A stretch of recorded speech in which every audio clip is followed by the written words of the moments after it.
মহিলাদের ব্যাপারে আমি কথা বলবো, কারণ প্রতিদিন তারা আসেন, তাদের ব্যাপারে আমরা কথা বলতে পারি না, সময় পাই না। মা বোনদের ব্যাপারে ইসলাম কি বলে এটা আমাদের জানা দরকার।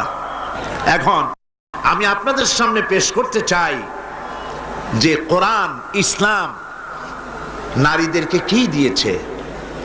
সমস্ত শিক্ষিত লোক বীর চট্টলার আজকের এই মাহফিলে আমি মনে করি অধিকাংশ মানুষ শিক্ষিত, তারা মতলববাজ লোকদের কথার জবাব দিতে পারবেন যে ইসলাম নারীকে কত গুরুত্ব দিয়েছে।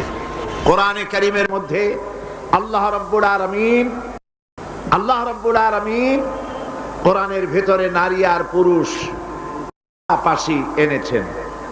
এরকম করেন নাই যে পুরুষেরা ওয়াজ শুনতে আসলে